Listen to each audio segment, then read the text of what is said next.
Before we get into our sign language lessons, I'd just like to share with you a little bit as to how I got involved in sign language and actually in mission work, because I never planned to be a missionary and to be involved in deaf work. It was just not a part of my life's plans. Actually, I was raised in Arkansas, and my dad was a cotton farmer.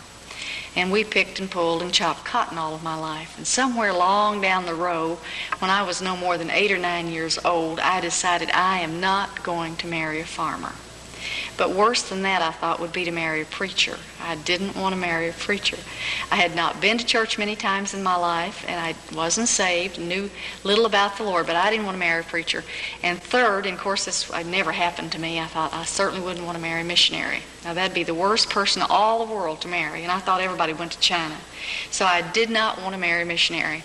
Well, I grew on up, and my family moved into the big city of Fort Smith, Arkansas. And it wasn't long until I started seeing a young man. He was about 15, I was 14, and he kept inviting me to church. I didn't go to church, but I kept putting him off because I was not interested in church. But finally, one Sunday morning, I went.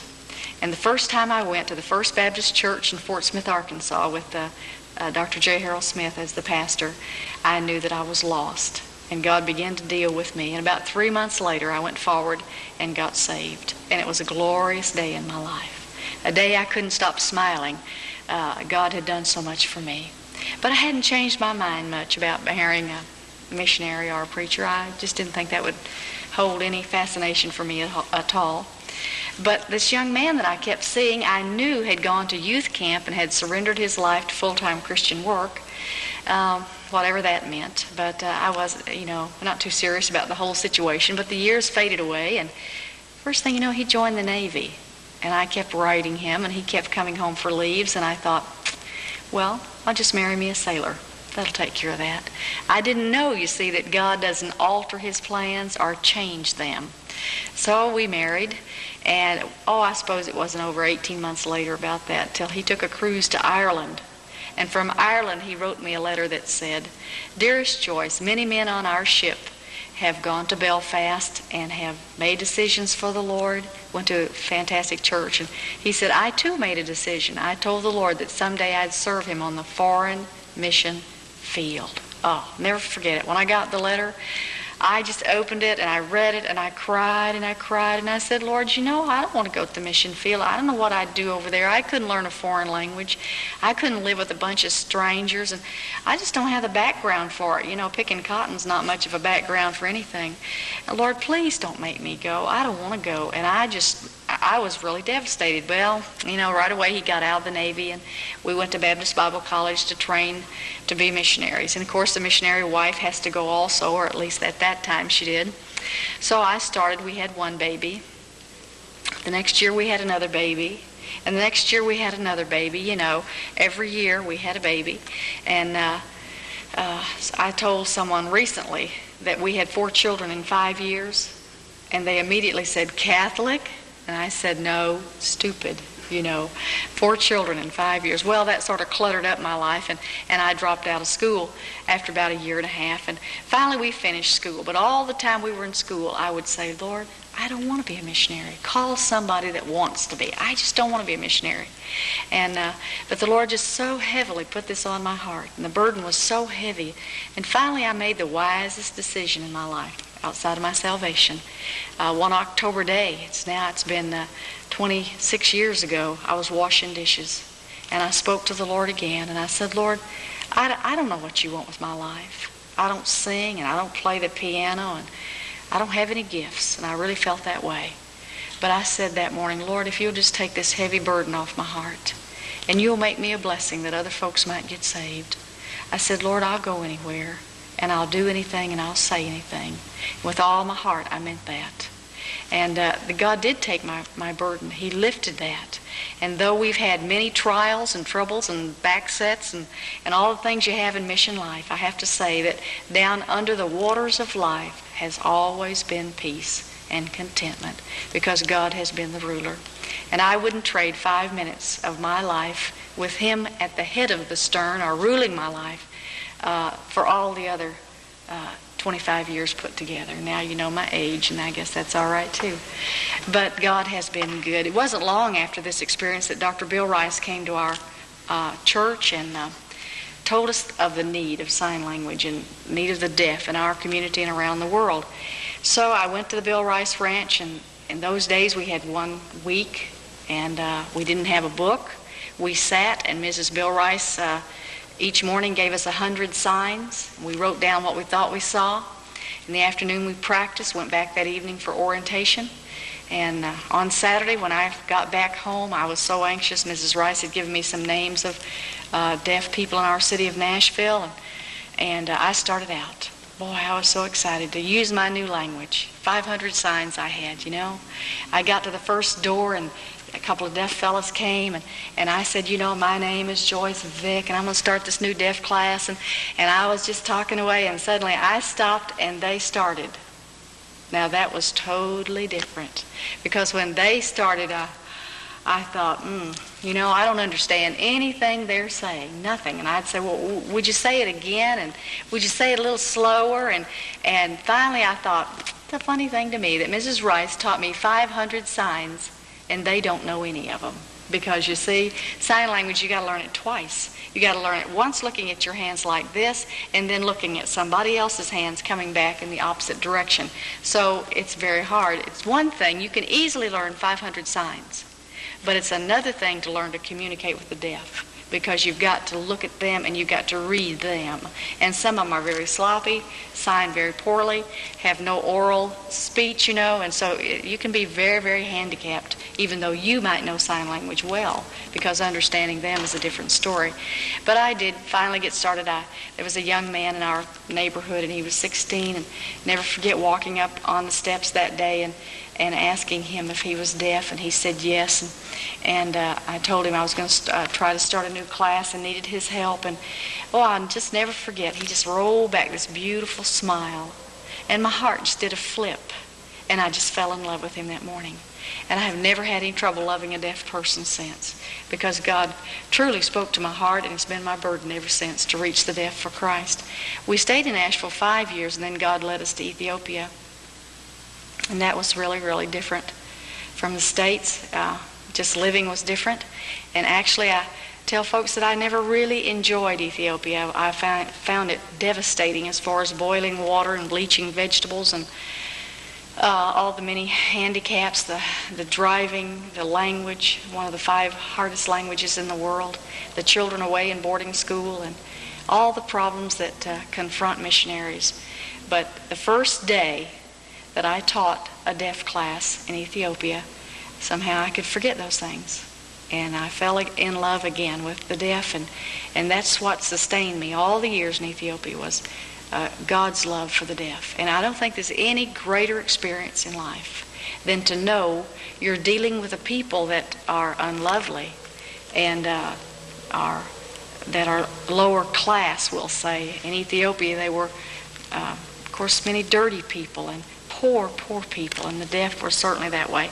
But just to know God loved them, and through you God was loving them, was the greatest experience being a missionary. Well, in order to go to Ethiopia, we had to have a school or medical training. You did not go in as, my husband did not go in as a preacher. You had to say, I will go in as a teacher or a doctor, a veterinarian. You had to offer the country something. So we hadn't been there too long until I really felt the great need of starting a deaf school, because there were no government deaf schools in the city, and or in the country for that matter. And so here we're deaf, and we had learned there were about 2,500 deaf in the city of Addis Ababa, and I'm sure there are many, many more than 2,500, because I know personally where there are 1,000 today. And so I'm sure that there are many more than that, because of the awful diseases that are there, the typhoid and typhus, and many tropical diseases. And much of it is from neglect. But there's a multitude of deafness there. It was no small ministry. So we really felt burdened about this ministry, and my husband approached Emperor Haile Selassie, who was, of course, the emperor at that time, the famous man. he approached him and asked him if we could get land for such a work. And he was very gracious. He gave us land in one of the most beautiful sections of the city, actually about a mile and a half from the palace. And so we eventually constructed a school for the deaf and a church on that property, which is, of course, still there today and still being used as a school, but not as a church, unfortunately. But how do you start a deaf class? How do you start, especially in a primitive area? Our small children would come in this category in this country. We don't see many children's classes in the U.S., and the reason for that is because of the different opinions on how they should be taught.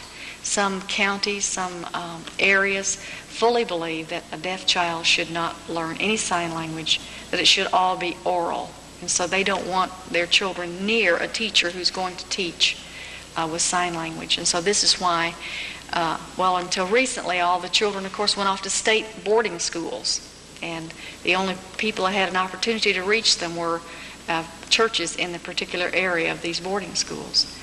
But nowadays they're staying in local schools, and so there is a tremendous responsibility for teachers. We have great obligation to reach these children. There again, though, their parents may say, no, we don't want you to be around our children because you speak sign language. And so they may all but close the door in your face and be very rude, because they have been brainwashed to believe that their child will learn if they speak to them orally. Some educators firmly believe that child can just become a normal citizen. But this is not true, of course. We'll speak more about that later. So I had two little boys to start with in Ethiopia. I found two boys. They were 7 and 14. Kind of a strange age difference there to start a class with them, but actually they were equal because neither one of them knew anything. They didn't know an A from a B. They didn't know a 1 from a 2. They didn't know they had a name. They came with their hands in their pockets, and they had less expression than a dog or an animal. They just are just pitiful little whipped children who had no way of expressing themselves. Their parents often didn't give them a name, because why give a child a name if you're not going to call them? And so I had the joy of naming many of these children. But these two first children, Germa and Dababa were their names. Oh my. I had no training in this area. I only had Bible school training.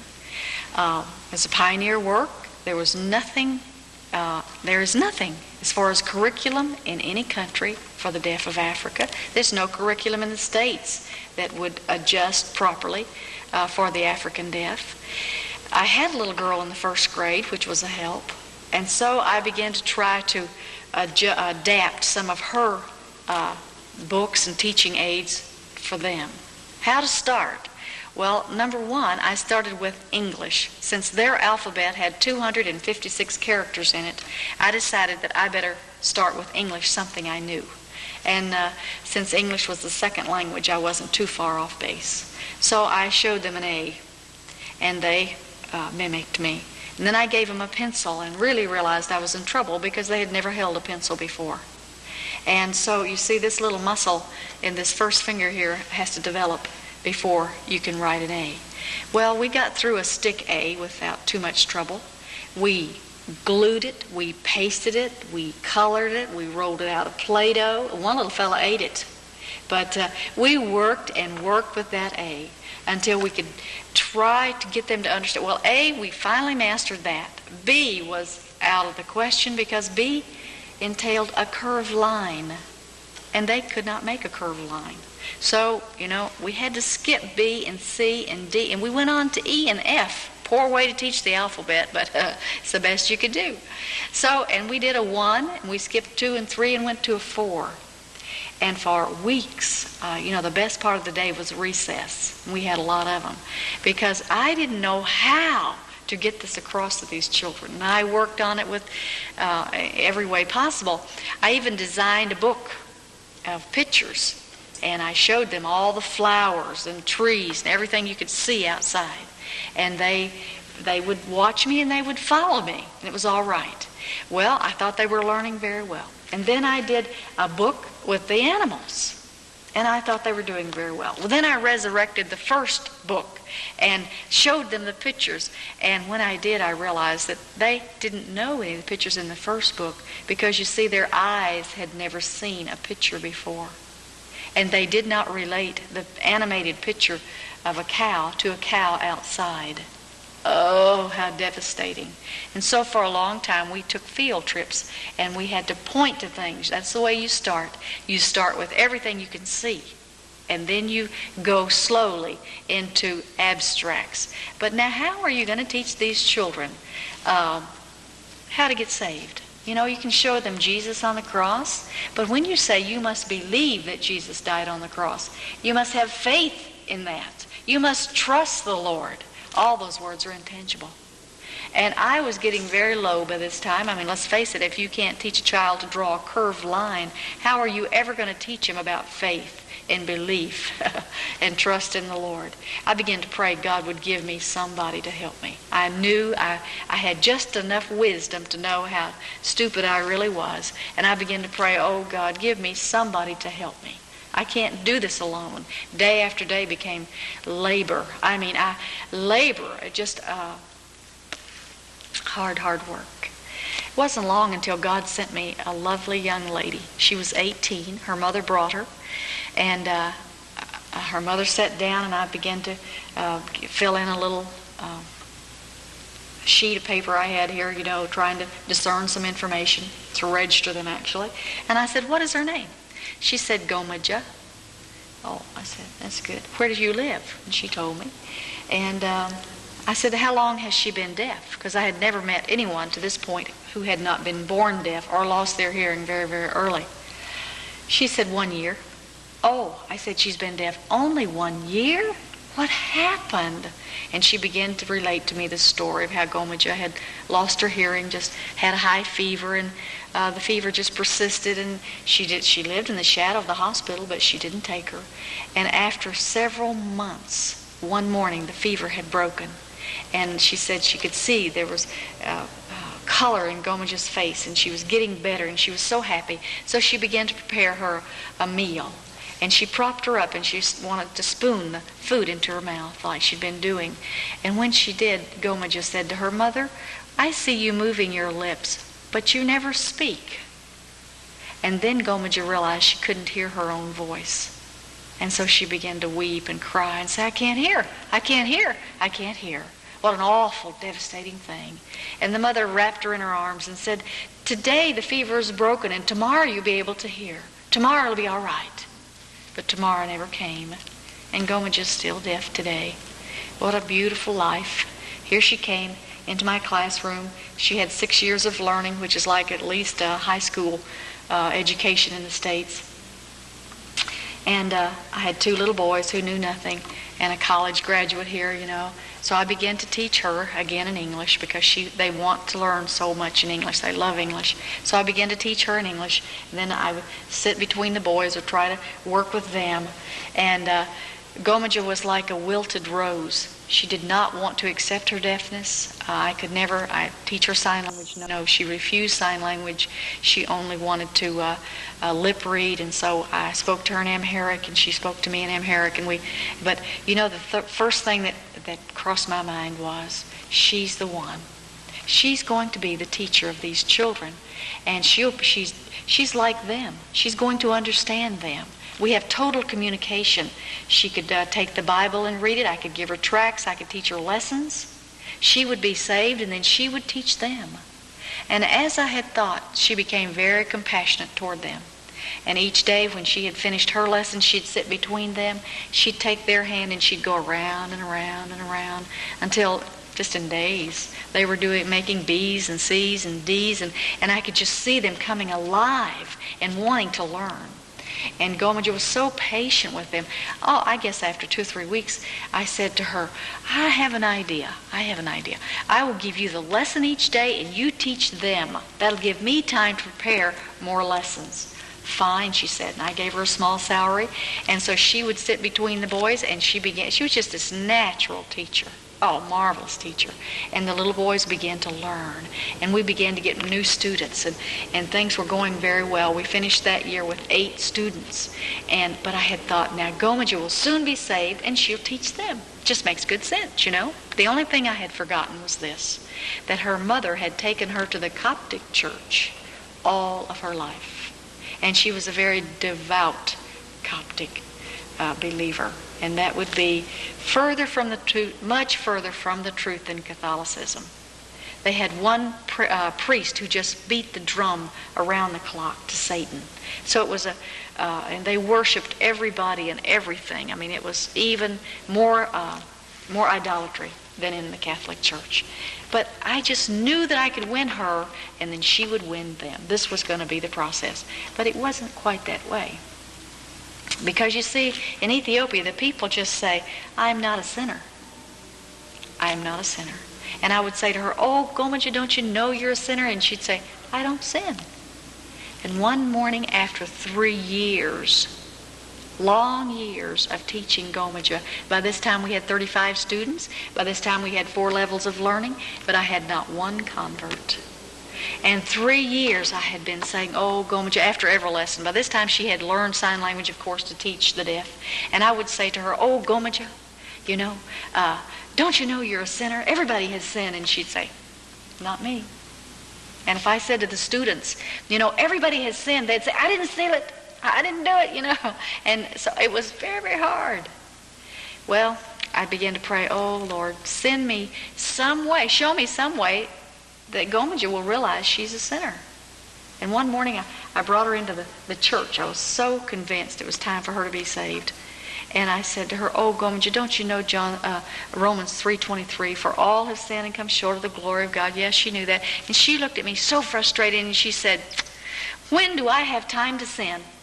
I just go to work and I come home, and I go to work and I come home. I don't have time to sin. Oh, I thought, well, maybe you don't, you know. I never have seen you sin. And she was a marvelous teacher, always prompt. But right after that, she enrolled 2 students, a boy and a girl who were 12 and 18. And she told me they were like she was, that they had heard a long, long time and lost their hearing later in life.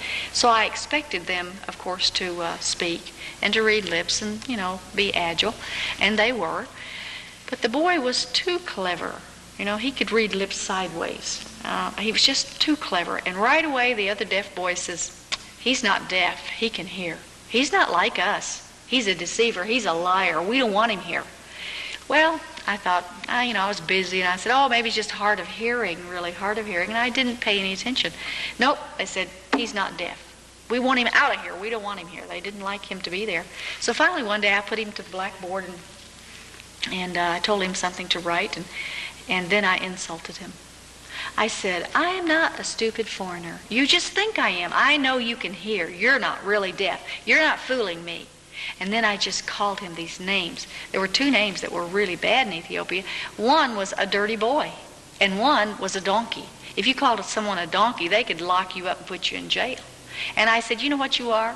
You're a dankoro. You're a donkey. Ahilya. And I just insulted him good, you know. And he just kept writing.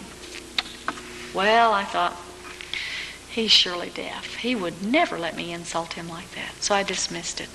A few days later, he stole $1 from my purse and took off out the gate. When he did, about 4 or 5 big old deaf boys grabbed him and just beat him good. And when they pulled him to the top, they said, his ears can hear. He is not deaf. He's not like us. Make him go. Well, I said to one of our evangelists, I said, please tell me if that boy can hear. I don't know if he can or not, and I'm so frustrated with him. Please find out. Well, a few days he came back and he said, yes, Mrs. Vick, he can hear. He is not deaf. So we put him out, and the girl left about the same time. And a few days later, I was sharing this with my husband. And my husband said, wow, didn't Gomaja bring you those 2 children? Oh, I said, she did. I wonder if she knew they could hear. Well, I don't want to teach hearing children, you know. You have a lot more money involved in a deaf school. Why, imagine such a thing, her lying to me like that. I was furious. So I charged up to the school, you know, and she was sitting right there where you are. And I said, Gomaja, I said, did you know that Brahani and Mariam could hear, that they were not deaf? She just grinned at me like, you stupid foreigner, you finally found out, Oh, I didn't like that too well. And then she saw I was angry. And she said, oh, my mother knew, but I didn't know. I said, well, go home and get your mother. So she brought her mother back, and her mother said, oh, Gomaja knew, but I didn't know, pass the buck situation. So when it was all settled down, I said, Gomaja, don't you tell me again that you don't sin. Don't tell me that again. I don't want to hear it. I said, you lied to me. You just lied to me. And you are a sinner just the same as I am.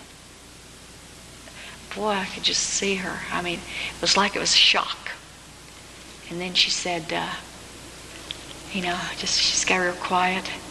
Didn't know what to say or do. And I said, Gomaja, for the next 3 months, we're going to have $10 off of your salary. It's finished. That was the way you disciplined in Ethiopia. Of course, I could never fire her. She was a marvelous teacher, and I wouldn't think of such a thing. So the $10 for 3 months were off. Well, right after that, I started a series of lessons on the 10 Commandments. Thou shalt have no other gods before me. And I just simplified that for the deaf, and it said, and put up words that said, pray to Jesus only. And I said, Mary was a good woman. She was the mother of Jesus, but she didn't die for you.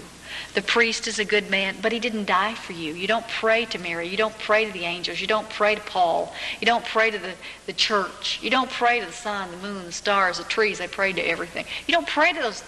They didn't die for you. Only Jesus died for you. Over and over I said these things. And finally, I heard Gomaja from over here. She said, Hatiatsning.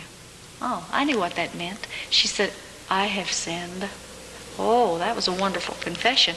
But I thought, I'm not going to give your $10 back. And I just kept teaching, I just kept signing away. And the next time we had a class, she says, Hatiatning.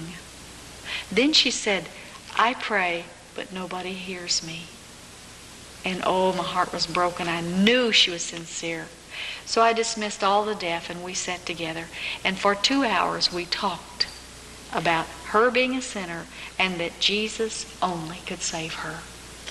At the end of 2 hours, she left the room just like she came in, lost. And I remember I said, Lord, have you brought me to this country to teach ABCs the rest of my life? I've been here 3 years. I have designed books. I have made up curriculum. I have taught the teachers. I have taught the students. We have 3 Bible classes a week. And nobody is ever going to get saved. I can't make them understand. And the Lord ever so kindly said to me, Joyce, you've done your work. Now let me do mine. And I had a peace that day, a rest in my soul, that if Gomaja never got saved, it was none of my business. I had done all I knew to do. And if God could not do the rest, it just wouldn't be done. And so I more or less forgot about it and continued to teach. It was about a month or so later that Gomaja began to look very frail. It was about time for school to start. I was afraid she was getting sick. And so I said to her, Gomaja, are you sick? She said, yes, I'm sick. I said, I'll take you to the doctor if you're sick. I want you to be strong when school starts. She said, oh no, I'm sick inside. I'm not sick in my body. I'm sick inside. Later she told me that from the time that she knew she was a sinner, when she realized she had lied to me about the 2 children, that the Holy Spirit began to deal with her. And from that time on, she began to resist the Holy Spirit because she knew that she must get saved. She knew how to get saved, and all this time, later she told me, she said, I get up at night and I go through my prayer book and I pray and I pray. I pray to Mary and to Peter and to Paul and to everybody, and I pray to Jesus too. Pray to everybody. But her heart was not, she did not know that Jesus only could save her. Well, finally she came to me and she said to me, I don't understand you. I said, why? What don't you understand? This was between classes one day at school. She said, you keep telling me there's no sin in heaven, but you tell me that everybody has sinned. She said, how can I go to heaven? How can anybody go to heaven if everybody's sinning? There's no sin in heaven. And I said, what was that verse we learned? Just had learned it, you know. And the blood of Jesus Christ, God's Son, cleanses from all unrighteousness, 1 John 1:7. She looked at me and she did this. Jesus only. I said, yes, Jesus only. That's the only way you'll ever get saved. I said, are you ready? And I knew in my heart she was. She said, yes. And we went inside and we knelt and we prayed. And I'll never forget her prayer. She said, dear Lord, I know I'm a sinner. And she said, you know, I've prayed to Mary, but she must be deaf like I am because she never hears me. And she said, I've prayed to the angels and to all the saints. She said, they don't understand me. But she said, Lord, I know that you understand me and that you alone died on the cross for my sins. Would you save me? Ooh, what a change in her life. I have never seen anyone. I know what repentance is more from her life than I do my own, because she was going this way and she turned and went directly the other way. Oh, she became a soul winner. And she went into the classroom and began to win souls. And in the next 2 years, 125 deaf were saved and baptized, and mostly from the witness of Gomeja.